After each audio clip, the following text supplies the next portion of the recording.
debruçar este assunto com mais precisamente, precisamos entender a confissão gloriosa, poderosa de Pedro em relação ao que Jesus é. Mateus capítulo 16, versículo de número 13. E chegando Jesus às portas de Cesareia de Filipe, interrogou aos seus discípulos, dizendo: quem dizem os homens ser o Filho do Homem?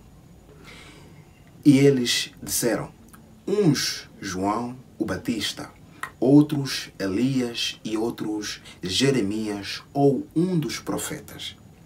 Disse-lhes ele: e vós, quem dizeis que eu sou?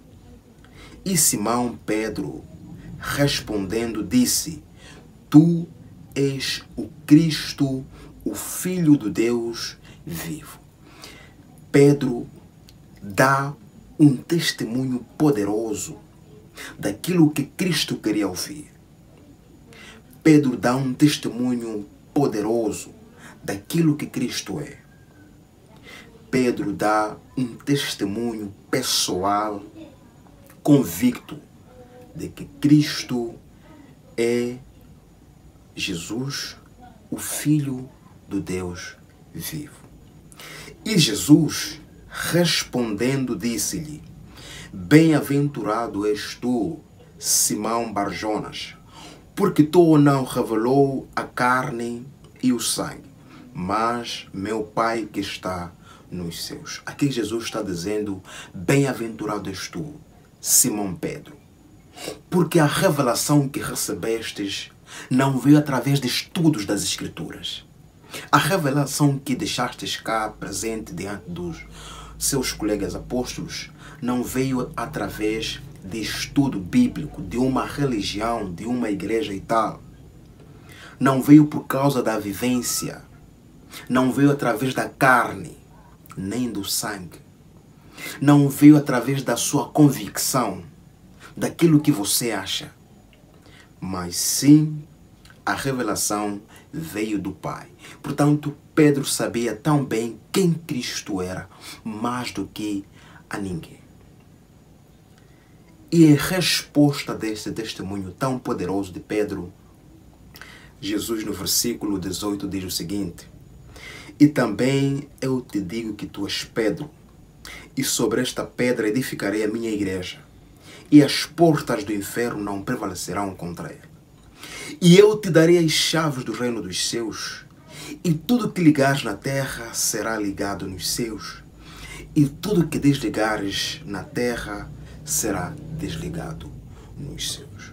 Portanto, faço uma pergunta para aqueles que criticam a Pedro, aqueles pastores, leigos, teólogos que criticam a Pedro por ter negado Jesus Cristo. Acham que Cristo, tão sábio, poderoso, Deus vivo na terra, ele daria a responsabilidade de cuidar da sua igreja a um fracassado? Poderia Jesus Cristo entregar a sua igreja, a sua responsabilidade, uma obra tão gloriosa, maravilhosa, um assombro, uma obra para salvar os seus filhos, amigos, queridos, a um fracassado, a um que o negaria? A resposta é que não. Não faz sentido um Jesus poderoso, que conhece todas as coisas, pelo menos o que as Escrituras mencionam sobre ele, entregar a sua igreja a um homem que iria fracassar, a um homem sem fé. Há outros que dizem que Pedro não tinha fé. Francamente, ele dá um testemunho poderoso, a ponto de Jesus dizer: bem-aventurado és tu, Simão Pedro, porque a revelação que recebeste, o testemunho que tens, não veio através do sangue nem da carne, mas sim de meu Pai.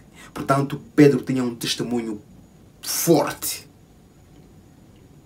evidente, de que Jesus era o Cristo, o Filho do Deus vivo. E Cristo diz: em face a isso, daria a Pedro as chaves do reino dos céus, para que ele pudesse selar aqui nos céus, na terra, e ser selado nos céus, o que ele desligasse na terra também fosse desligado nos céus. Portanto, Jesus não podia dar essas chaves a um homem fracassado. Então, fique claro que Pedro não é aquilo que os pastores andam a pregar em igrejas. Pedro foi um homem muito especial, meu irmão, vosso irmão. O profeta, o apóstolo sucessor na cadeira de Jesus. Pedro foi dado a responsabilidade de cuidar de seus irmãos como Jesus cuidou. Portanto, na terra, naquele momento, não havia alguém que Cristo pudesse confiar as chaves do reino dos céus a não ser a Pedro. Só para vos lembrar também que Pedro foi o primeiro apóstolo. Não temos registros dos outros. Depois de Jesus, que caminhou nas águas. Pedro caminhou nas águas com Jesus Cristo. Então, era um apóstolo muito, mas muito especial. Parem de criticar a Pedro por isso, ok? Versículo 20 para terminar. Então mandou aos seus discípulos que a ninguém dissessem que ele era Jesus, o Cristo. Nossa!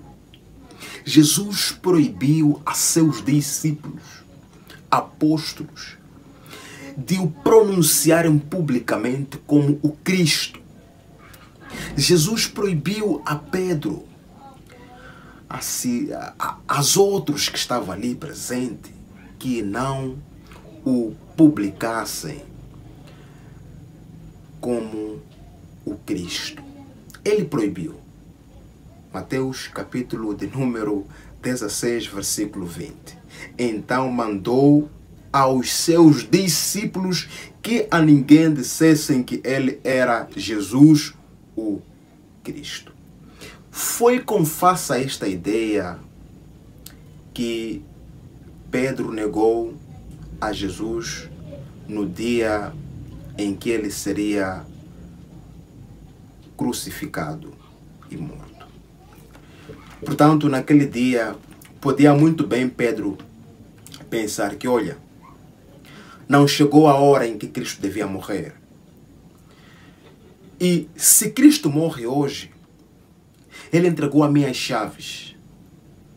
E se eu disser que sim, conheço-o, eu estaria a quebrar aquela promessa que o Senhor pediu que a gente não quebrasse. Não o publicar como Cristo.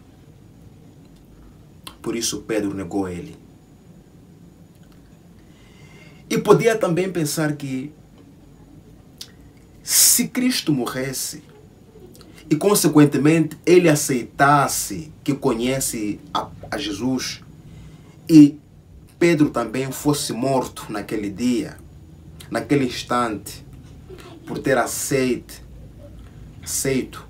que Jesus é o Cristo, com quem estariam as chaves se Cristo entregou a Pedro? Portanto, há vários motivos pelos quais Pedro negou a Jesus. Não foi de má fé, não foi, portanto, por falta de conhecimento, por falta de testemunho, pois ele já mostrou mesmo nos textos de Mateus, capítulo 16, dando aí um testemunho muito poderoso em relação à divindade de Jesus Cristo. Então, não se trata de uma pessoa fracassada, mas sim as circunstâncias, o conhecimento que ele teve. E olha, também gostaria de mencionar aqui uma passagem muito boa em relação a mesmo o que Jesus Cristo disse a eles. Diz assim: e descendo eles do monte, Jesus lhes ordenou, dizendo: a ninguém conteis a visão, até que o Filho do Homem seja ressuscitado dentre os mortos. Portanto, haviam muitas proibições, haviam tantas proibições em relação à divindade de Cristo, saindo dos apóstolos para a população. Então, foi por este motivo que Pedro, por tanto conhecimento, negou Jesus Cristo. E olha, depois da negação de Pedro, a igreja continuou com Pedro. Pedro foi o líder, o profeta, sucessor legal de Jesus Cristo. Portanto, quero agradecer aqui por ter assistido este vídeo até ao derradeiro minuto. Quero pedir aí sua subscrição no meu canal, partilhar este vídeo, deixar aí seus comentários e também dar aí gostos. Eu sou Soares Marquesa, vosso amigo, vosso ilustrador das Santas Escrituras. Até a próxima.